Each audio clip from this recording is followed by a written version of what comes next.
অন্তর্ভুক্তিমূলক সরকার গঠনের ইঙ্গিত, বৈঠকে ব্যস্ত সময় পার করছেন তারেক রহমান। দেশব্যাপী খোলা ট্রাকে টিসিবির পণ্য বিক্রি শুরু আগামীকাল, মিলবে 5 পণ্য। $29 বিলিয়ন রিজার্ভ ও 6 মাসের খাদ্য মজুত রেখে বিদায় নিচ্ছে অন্তর্বর্তী সরকার।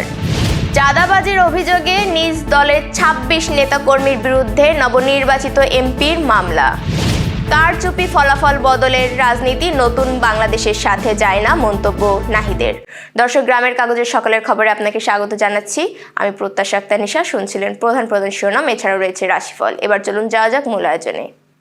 রেকর্ড সংখ্যাগরিষ্ঠতা নিয়ে ত্রয়োদশ জাতীয় সংসদ নির্বাচনে বিজয়ের পর সরকার গঠনের প্রস্তুতিতে ব্যস্ত সময় পার করছেন বিএনপির চেয়ারম্যান তারেক রহমান। সবকিছু ঠিক থাকলে আগামী 17 ফেব্রুয়ারি নতুন মন্ত্রিসভার শপথ অনুষ্ঠিত হবে। নির্বাচনের পর থেকে গুলশানের কার্যালয়ে দলীয় শীর্ষ নেতৃবৃন্দ, নবনির্বাচিত সংসদ সদস্য, জোটসঙ্গী এবং বিদেশি কূটনীতিকদের সঙ্গে ধারাবাহিক বৈঠক করছেন তিনি। মন্ত্রিসভা গঠন, সংসদ পরিচালনা এবং রাষ্ট্রের গুরুত্বপূর্ণ পদে যোগ্য নেতৃত্ব বাছাই নিয়ে চলছে রুদ্ধদ্বার আলোচনা। 14 ফেব্রুয়ারি প্রথম আনুষ্ঠানিক প্রেস ব্রিফিংয়ে গণমাধ্যমের প্রশ্নের জবাব দেন তারেক রহমান। তিনি জানান, জনগণের সমর্থনই তাদের সবচেয়ে বড় শক্তি। পাশাপাশি অন্তর্ভুক্তিমূলক রাজনীতির বার্তা দিতে প্রধান প্রতিদ্বন্দ্বী দলগুলোর শীর্ষ নেতাদের সঙ্গেও সৌজন্য সাক্ষাৎ করছেন তিনি। দলীয় সূত্র জানায়, পরিচ্ছন্ন ভাবমূর্তি ও যোগ্যতাকে গুরুত্ব দিয়ে একটি শক্তিশালী ও জবাবদিহিমূলক সরকার গঠনই তারেক রহমানের মূল লক্ষ্য। অন্তর্বর্তী সরকার দায়িত্ব ছাড়ার আগে দেশের জন্য 6 মাসের খাদ্য মজুদ এবং $29 বিলিয়ন বৈদেশিক মুদ্রার রিজার্ভ রেখে যাচ্ছে বলে জানিয়েছেন প্রধান উপদেষ্টার প্রেস সচিব শফিকুল আলম। রোববার উপদেষ্টা পরিষদের বৈঠক শেষে আয়োজিত এক সংবাদ সম্মেলনে তিনি এসব কথা বলেন। তিনি জানান, অন্তর্বর্তী সরকারের প্রধান উপদেষ্টা হিসেবে দায়িত্ব গ্রহণের সময় দেশের বৈদেশিক মুদ্রার রিজার্ভ ছিল মাত্র $15 বিলিয়ন। সে সময় ব্যাংকিং ব্যবস্থা কার্যত অচল হয়ে পড়েছিল এবং অর্থনৈতিক পরিস্থিতি ছিল অত্যন্ত নাজুক। রোজা উপলক্ষে সারা দেশে টিসিবির খোলা ট্রাকে পণ্য বিক্রি শুরু হচ্ছে মঙ্গলবার।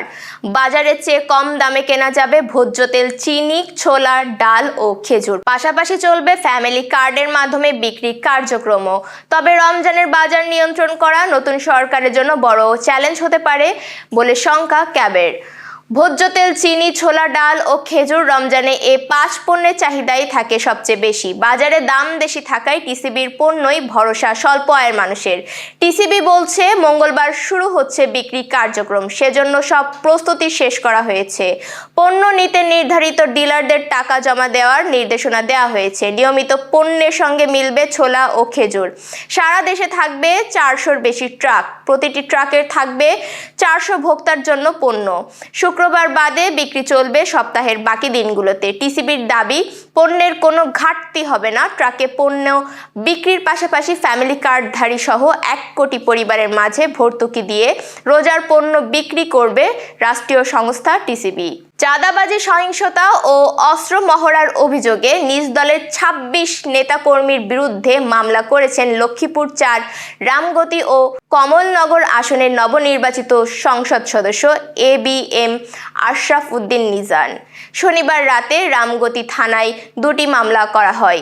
এজাহার অনুযায়ী অভিযুক্তরা বিভিন্ন এলাকায় ব্যবসায়ী ও ইটভাটা মালিকদের কাছে চাঁদা দাবি করেন এবং ভাঙচুর চালান। এ ঘটনায় 2 জনকে গ্রেফতার করেছে পুলিশ। এমপি নিজান বলেন, দলের ভারপ্রাপ্ত চেয়ারম্যান তারেক রহমানের নির্দেশ অনুযায়ী অপরাধে জড়িতদের বিরুদ্ধে কঠোর ব্যবস্থা নেওয়া হবে।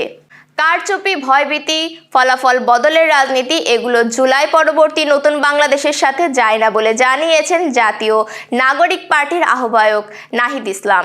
নিজের ভেরিফাইড ফেসবুক পেজে দেওয়া এক পোস্টে তিনি এমনটা জানান। বিস্তারিত পোস্টের শেষে তিনি লেখেন, অনিয়ম এবং কারচুপি করেও দমানো যায়নি নাহিদ ইসলামকে।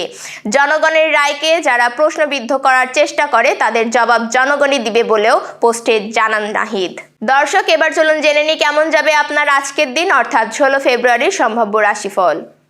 মেষ রাশির কর্মক্ষেত্রে নতুন দায়িত্ব আসতে পারে, সিদ্ধান্ত নেওয়ার আগে ভেবে নিন। শরীরের দিকে একটু খেয়াল রাখুন। বৃষ রাশির অর্থনৈতিক বিষয়ে স্বস্তি আসবে, আটকে থাকা কাজ এগোবে, পরিবারের সঙ্গে সময় কাটানো শুভ।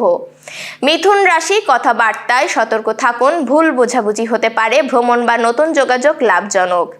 কর্কট রাশির মানসিক চাপ বাড়তে পারে, তবে সন্ধ্যার পর স্বস্তি পাবেন, গোপন বিষয় প্রকাশ না করাই ভালো। সিংহ রাশির সম্মান ও পরিচিতি বাড়বে, নেতৃত্বের সুযোগ আসতে পারে, অহংকার এড়িয়ে চলুন। কন্যা রাশির কাজের চাপ বাড়লেও সাফল্য মিলবে, স্বাস্থ্য নিয়ে অবহেলা করবেন না। তুলা রাশির বন্ধু বা সহকর্মীর সহযোগিতা পাবেন, আইনি বা কাগজপত্রের কাজে শুভ ফল। বৃশ্চিক রাশির অর্থ ব্যয়ের যোগ আছে, আবেগের বশে সিদ্ধান্ত নিলে ক্ষতি হতে পারে, ধৈর্য ধরুন। ধনু রাশির নতুন পরিকল্পনা সফল হতে পারে, শিক্ষার্থী ও চাকরি প্রার্থীদের জন্য ভালো দিন। মকর রাশির পরিবারের সুখবর আসতে পারে, জমি বা সম্পত্তি সংক্রান্ত বিষয়ে অগ্রগতি। কুম্ভ রাশির সৃজনশীল কাজে সাফল্য, প্রেম বা দাম্পত্য জীবনে ইতিবাচক পরিবর্তন। মীন রাশির অপ্রত্যাশিত সুযোগ আসতে পারে, আত্মবিশ্বাস রাখুন, ভাগ্য সহায় হবে।